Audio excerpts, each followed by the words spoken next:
కూడా రేపు తెలంగాణ భవన్లో బ్రహ్మాండంగా అందరూ కోలాహలం మధ్యలో గ్రాండ్గా ఏర్పాటు చేయబోతున్నాం. ఈరోజు జరుగుతున్న మున్సిపల్ చైర్మన్, వైస్ చైర్మన్ ఎలక్షన్ల తర్వాత రాష్ట్ర వ్యాప్తంగా ఉన్న BRS కార్యకర్తలు, నాయకులు కూడా రేపు ఈ పుట్టినరోజు సెలబ్రేషన్స్లో పాల్గొనడం జరుగుతుంది. ముఖ్య అతిథిగా మా వర్కింగ్ ప్రెసిడెంట్ కేటీ రామారావు గారు, సీనియర్ నాయకులు, మాజీ మంత్రివర్యులు, ట్రబుల్ షూటర్ హరీష్ అన్న గారు, మాజీ మంత్రులు తలసాని శ్రీనివాస్ యాదవ్ గారు, సిటీలో ఉన్న ఎమ్మెల్యేలు, కార్పొరేటర్లు, మాజీ కార్పొరేటర్లు, రాష్ట్ర వ్యాప్తంగా ఉన్న అందరూ కూడా వాళ్ళ వాళ్ళ ఏరియాలలో పండ్ల పంపిణీ చేసుకొని, సేవా కార్యక్రమాలు చేసుకొని తెలంగాణ భవన్ వైపుగా రావాల్సిన అందరికీ వినతి. మీరు జిల్లాలలో కూడా వస్తారు కాబట్టి ప్రతి ఏటలాగే ఈసారి కూడా బ్రహ్మాండంగా భోజన ఏర్పాటు చేసుకున్నాము. ఎన్ని వేల మంది వచ్చినా కూడా అందరికీ సంతృప్తిగా భోజనం పెట్టాలి.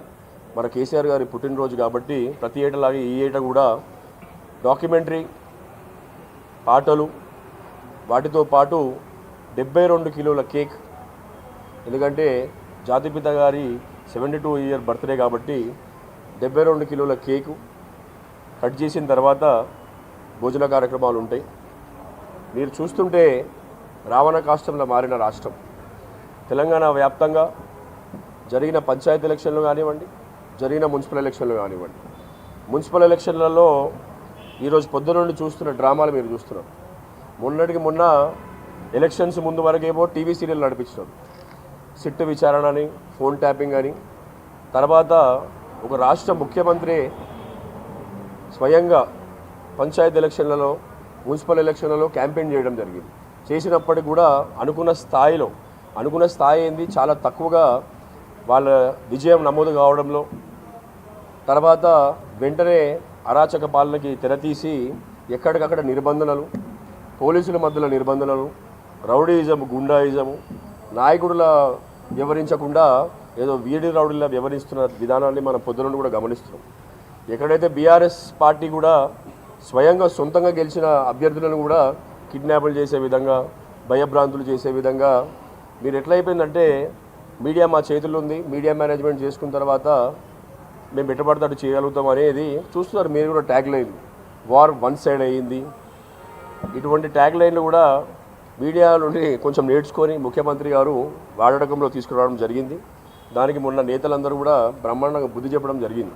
వార్ వన్ సైడ్ అంటే దేన్ని అంటారు? 90-95% మార్కులు వస్తే, 90-95% ఓట్లు వస్తే, 90-95% సీట్లు వస్తే దాన్ని వార్ వన్ సైడ్ అంటారు. దాన్ని వదిలేసి కేవలం 42% ఓట్ షేర్కి పడిపోయిన Congress party war one side ఎట్లా అంటారో, అది ముఖ్యమంత్రి గారు ఆయన సొంతగా ప్రచారానికి దిగిన తర్వాత కూడా ఎట్లా అంటారో మీరే నేర్చుకోవాలి. ఇందులో తెలంగాణ రాష్ట్రానికి శ్రీరామ రక్ష కేసీఆర్ గారు అనేది ఈ 2 సంవత్సరాలు గడవగానే తెలిసిపోయినది, తెల్లమైపోయింది. పాలు నీళ్ళులాగా ఎప్పుడైనా ఒక ముఖ్యమంత్రి రావడం, కొత్త ముఖ్యమంత్రి వచ్చినప్పుడు తన ఇల్లు సర్దుకోవడానికి ఒక సంవత్సరం పడుతుంది. తర్వాత అడ్మినిస్ట్రేషన్ వైపు మెల్లగా పరుగులేసి తన విజన్ ఏంది 5 సంవత్సరాలకి అని ప్రజలు నమ్మకాన్ని పొందిన వ్యక్తులను చూసాం తప్ప, వచ్చిన 2 సంవత్సరాలకి చాలు బాబు ఇంకా అక్కర్లేదు మీ పాలన అనే విధంగా పరిపాలించిన, ఖ్యాతిని సంపాదించిన రేవంత్ రెడ్డి గారు కూడా ఆలోచించుకోవాలి. చిన్న వయసులో 54 సంవత్సరాల వయసులో సొంత పార్టీ నీది కాంగ్రెస్ కానప్పటికీ ప్రజల ఆదరణతో ముఖ్యమంత్రి అయినా అని నువ్వు చెప్పుకున్న విధానంలో అందరూ కూడా ఆశ్చర్యపడి చూస్తారు, ఏం చేస్తాడో 54 సంవత్సరాల యువకుడిగా ముఖ్యమంత్రి అయిన వ్యక్తి అని అనుకున్నారు. కానీ మీకు వచ్చిన అవకాశాన్ని మళ్ళీ జీవితకాలంలో రేవంత్ రెడ్డి పేరు తర్వాత బూతు తప్ప ఒక గొప్ప గౌరవం ఇచ్చే విధంగా నువ్వు పరిపాలన చేయలేదు అనే విషయాన్ని మీరు ఇప్పటికైనా గమనించాలి. ఎన్నో రోజులు సాగవు మీరు చేసే ఈ అణచివేత ధోరణి అనేది, మీరు చేసే ఈ రౌడీయిజం అనేది ఎన్నో రోజులు సాగవు. మీరు గమనించుకోవాలి ఏంటంటే, గడిచిన 10 సంవత్సరాలలో మా పాలనలో ఎక్కడైనా మీ విధంగా ఒకవేళ చేసి ఉంటే అసలు ఎక్కడైనా ఏదైనా వ్యవస్థ ఉండేదా? అసలు ఇది కాంగ్రెస్ పార్టీ బతికి బట్ట కట్టేదా? మీరు ఆలోచించుకోవాల్సిన విషయం. మీరు కేసీఆర్ గారిని పట్టుకొని గొప్ప జాతిపితారా కాదా అని మీరు క్వశ్చన్ వేయడము విడ్డూరం. ఎందుకంటే తెలంగాణ రాష్ట్రము అనే పదాన్ని ఉచ్చరించడానికి కూడా భయపడిన స్థాయిలో ఉన్న వ్యక్తుల నుండి తెలంగాణ రాష్ట్రాన్ని మేమే ఏర్పాటు చేయగలిగినాము అని చెప్పుకునే విధంగా తయారు చేసిన వ్యక్తి కేసీఆర్ గారు. తెలంగాణలో కేసీఆర్ గారికి సంబంధించిన ఆనవాళ్ళని తూడ్చేస్తా అనే విధంగా నేను పరిపాలన ఇస్తా అంటే ప్రజల మన్ననలు పొంది ఇవ్వాలి తప్ప మీరు ఆనవాళ్ళు తుడిచేస్తా అని రౌడిజం చూపించడం కాదు. మీరు ఏదైనా గొప్ప విషయాలు చేసి ప్రజల మనసు గెలుచుకోవాలి. కాబట్టి మీకు ఇంకోసారి విజ్ఞప్తి, దయచేసి ప్రజల గురించి ఆలోచించి ప్రజలకు ఏం చేయాలన్న ఆలోచనని ముందు పెట్టుకొని అడ్మినిస్ట్రేషన్ని మంచి దారులు ఎట్లా తీసుకోవాలనేది పెట్టుకొని ప్రజలకి ఏం సేవ చేయాలనేది పెట్టుకోవాలి ఎజెండా తప్ప మా నాయకులని, మా అధినాయకుడిని, మా వర్కింగ్ ప్రెసిడెంట్ గారిని, మా సీనియర్ నాయకులని కేసుల చుట్టూ తిప్పుతామని ఏదో మీరు తప్పుడు ఆలోచనలు ఉంటే మీరు ఎంత అణిచివేద్దామని చూస్తే రెట్టింపు ధోరణితో ముందుకు వస్తాం తప్ప మా నాయకత్వం నేర్పించిందే పోరాటం. మొదటి నుండి ఉద్యమ పార్టీ మేము. మా నాయకత్వం మాకు కరడుగట్టిన ఉద్యమాన్ని నేర్పించింది. గాంధీయవాదంలో, గాంధీ పద్ధతుల్లో ముందుకెళ్ళి ఉద్యమం చేయడం నేర్పించింది తప్ప ఎవరో అణిచివేస్తే భయపడి ఎరకపోయేది నేర్పలేదు. కాబట్టి సబ్జెక్టు వేరైనప్పటికీ రేపు తొలి ముఖ్యమంత్రి గారి పుట్టినరోజు అయినప్పటికీ ఈరోజు జరుగుతున్న అరాచకాలు పొద్దున నుండి గమనిస్తున్నాం కాబట్టి మీ పాత్రికేయ సందర్భంలో చూస్తున్నాం కాబట్టి అన్నీ కూడా చెప్పాలనే ఒక ఉద్దేశంతో చెప్పడం జరిగింది. 2 టాపిక్లు. ఒకటి, మా రథసారథి, తెలంగాణ ఉద్యమ నేత, మా అధిపతి, తెలంగాణ జాతిపిత, తొలి ముఖ్యమంత్రి కేసీఆర్ గారి 72వ పుట్టినరోజు బ్రహ్మాండమైన కార్యకర్తల కోలాహలం మధ్యలో రేపు ఇక్కడ తెలంగాణ భవన్లో పొద్దున 10:10:30కి 10:30 ప్రాంతంలో అందరూ ఇక్కడికి వాళ్ళ జిల్లాల నుండి కానివ్వండి, సిటీలో ఉండే ఎక్కడ నుండి డివిజన్ల నుండి కానివ్వండి తెలంగాణ భవన్కి అన్ని ప్రోగ్రాములు చేసుకొని ఇక్కడికే రావాల్సిందిగా మీ అందరికీ ఇన్వైట్ చేస్తున్నాము. మీకు ఫాలోడ్ బై లంచ్ ఉంటుంది కాబట్టి ప్రోగ్రాము తప్పకుండా మీరందరూ మీ కార్యక్రమాలు ఫినిష్ చేసుకొని తెలంగాణ భవన్ వైపే రావాలి. రేపు కోలాహలంగా జరగబోయే ఈ పుట్టినరోజు సందర్భాన్ని మనందరం కూడా, మన ముఖ్య నాయకులు అందరం కూడా బ్రహ్మాండంగా జరుపుకోవాలనేది ఇన్విటేషను. 10:30 కల్లా దయచేసి మీరందరూ కూడా తెలంగాణ భవన్కి రావాల్సిందిగా ఇదే ఇన్విటేషను. నిన్న కూడా శ్రీనివాస్ యాదవ్ గారు ప్రెస్ మీట్ పెట్టి మాట్లాడడం జరిగింది, ఇన్వైట్ చేయడం జరిగింది. ముఖ్య అతిథులుగా కేటీఆర్ గారు, హరీష్ రావు కూడా రావడం జరుగుతుంది. కాబట్టి 10 o'clock కల్లా మీరందరూ ఇక్కడ ఉండాలనేది మీ అందరికీ ఇన్వైట్ చేస్తున్నాము. Thank you. జై తెలంగాణ. జై కేసీఆర్. ఇది ఇంతే.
Hello and welcome to the News Minute. This is In Public Interest.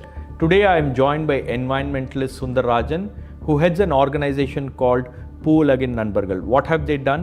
They have come up with a manifesto for the 2026 assembly elections, a manifesto that talks about environmental issues, what political parties need to focus on, and what governments should do with regard to tackling environmental issues.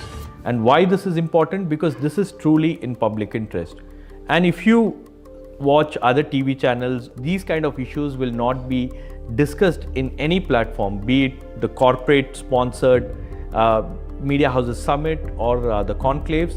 So that is one of the reasons why the News Minute is bringing all these conversations at a very important juncture just before the 2026 assembly election. So if you like our work, do support us by contributing to our reporting fund by scanning this QR code.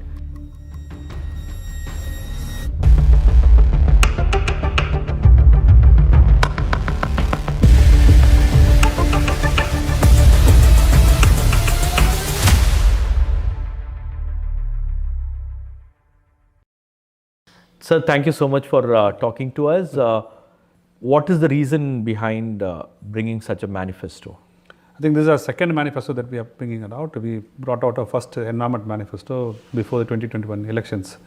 So as a group, as a team committed to the environmental interest of the state, we feel that environment has to be discussed at the center stage of political discourse. That is the reason why we brought out in 2021, which was very well received by the parties. But the present ruling party had many points from our manifesto taken into their manifesto, and which they are implementing right now.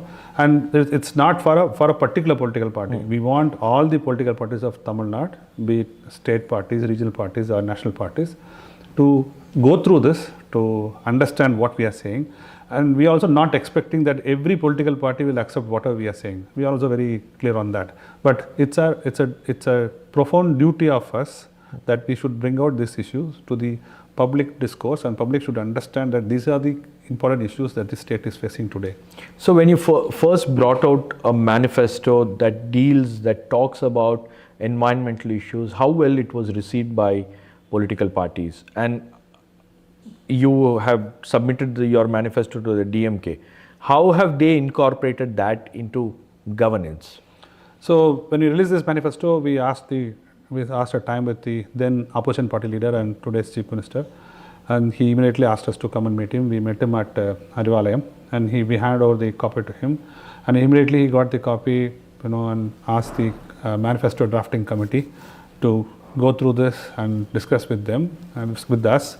So we were called to Arivalayam. We had a very thorough discussions on what we have said and what they should do. And some of the points that we have asked were incorporated in their manifesto. We didn't stop there. So we tried to meet all the political parties. Some parties were not ready to meet us. We didn't bother. We sent them through post or through email. Reasons known only to them. So we sent them through emails or post. But after their manifesto came out, after the election manifestos of all the political parties came out, we did a story on that, follow-up story, like, which are the parties which is more environment friendly, which manifesto is more environment friendly, which did not even talk about the environment issue. For example, this year's budget, 2026, presented by Nirmala Sitaraman, did not even have a word climate change. And India is confronting climate change as a major issue. The World Economic Forum has completely announced that the second biggest problem, that the economic disaster is going to be the climate change disasters. But our finance minister is not even saying climate change in the budget. So we don't want this to happen. So we will meet all political parties. They have to take these points, including their manifestos, like other parties also. So we will keep trying this year also. So how has the DMK government fared in tackling environmental issues? Whatever promises that they gave before the election, for example, Sterlite, they very strongly opposed, as they said, and they fought in the Supreme Court. Like hydrocarbon issue, Chief Minister said that if DMK comes to power, we will not allow any new hydrocarbon wells in Tamil Nadu, which they have kept up. With the 8-lane road or Kattupalli port expansion, nuclear waste issue, and neutrino issue. So they have stick to whatever stand they took. And once the government came into being, so they started to focus more on climate change. In fact, the ministry itself was renamed as Environment, Forest and Climate Change. Climate change. They set up a green climate company. Climate missions were announced. They did whatever needs to be done. But is it enough? Is it okay? No. They need to do a lot more, especially in terms of going ahead with the Parandur airport, and also controlling the mining. Mining has become a major issue in Tamil Nadu, both sand mining and quarries. Hillocks are being broken down. So they'll have to take these issues very seriously, including the Chief Minister, which inaugurated the Mamalan reservoir. So, and also the incinerator plants that they are trying to bring in North Chennai. Yeah. So all these things are environmentally deterrent to environmental protection. So they'll have to take a relook on that. So definitely yes, they have done, but they have a long way to go. So you're not satisfied completely with the work that the government has done? I mean, like you as a social organizations, you can't be completely satisfied with what there's a new because 2021 was something different. 2026 is something different, and 2026 is the year in which the world has crossed the 1.5 degrees breach. 2024. So we are in a new situation now. So this new situation will demand more, which the government has to do. To discuss a bit about your manifesto, the demands that you have placed in your manifesto is to come up with a separate department or ministry for climate change? Yeah. Why is that important? As George Santana used to say, if you don't learn from history, you'll be doomed to repeat that. Okay. We were simply following what the Indian Meteorology Department was saying, but that failed miserably in terms of predicting, in terms of analysis, nothing.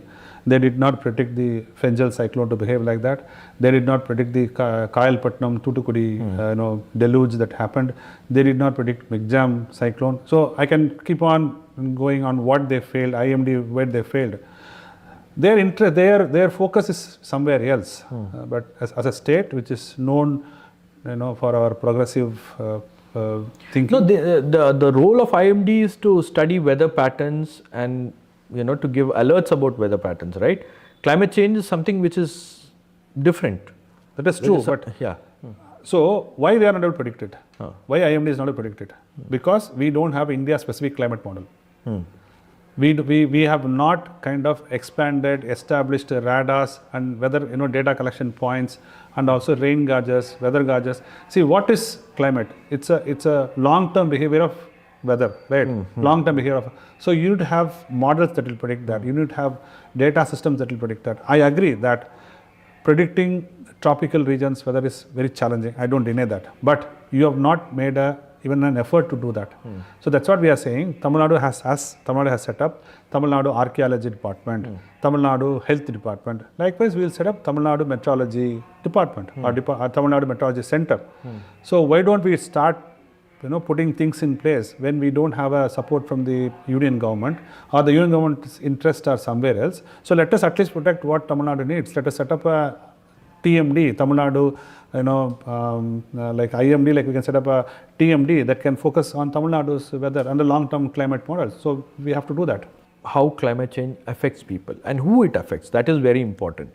See, for people middle class like us, a degree increase in the temperature is just a degree down in your air conditioners. That's all. Their ends are comfort, or their ends are solution.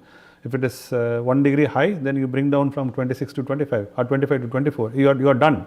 That's all. So your air condition manages your temperature levels. Yeah, but this is only about 8 to 10% of the population. There are other 90% of the population outside this gambit.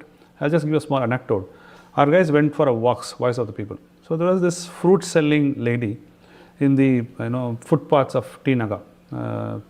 Even I think she is there now also. So that lady is selling fruits for the last 25-30 years. Okay, so she got married and she came and sit here in the morning. She'll start selling fruits. In the evening she will go back with the profit. That profit money is what she spent on her children. They were educated, they were given food, they lived. So this was her livelihood. So when our guys asked, so now you will make more profits because the price of the fruits have gone up. No, she said no. Then I will ask, why is that? No, about 5-7 years back, when I come in the morning, I used to carry 2 water bottles with one lunch for my lunch. I'll drink 1 water bottle in the morning, then have lunch, then another water bottle in the post lunch. I'll finish off and go. But today the heat is so high, other than the 2 water bottles, I have to drink 1 tender coconut in the morning. I'll have to drink 1 fruit juice in the afternoon. So whatever little profits that I make goes for tender coconut and fruit juice. So when I go back home, I go empty-handed. I don't have money to feed my children. So this is something that, that woman, that lady is not even responsible for 0.00001% for this climate change. But she is the one who is suffering the most. So that is why we have asked, you have to form a separate policy for the marginalized people who are affected by the climate change, in a very bad way, but they are not responsible for that. That is the irony of this whole situation. They are at the receiving end, but without any contribution. See, I am at the receiving end. I do some contribution to climate change. Then I am at the receiving end. That's a different thing. But they are in no way responsible for this carbon emission or climate change. But they are the one who bears the brunt of it. So who is affected? The government just used that, people should not come out in the morning from 10:30, 11 to 3:34. They just give a directive during summer, like, April, May, June. We saw that last year also. The press release was given, the people should not come out from 10:30 to even 3:30. What will happen to the gig workers? What will happen to the construction workers? Road layers? agriculture people who do agri laborers, factory workers. These are the people who contribute 90% of the population, right?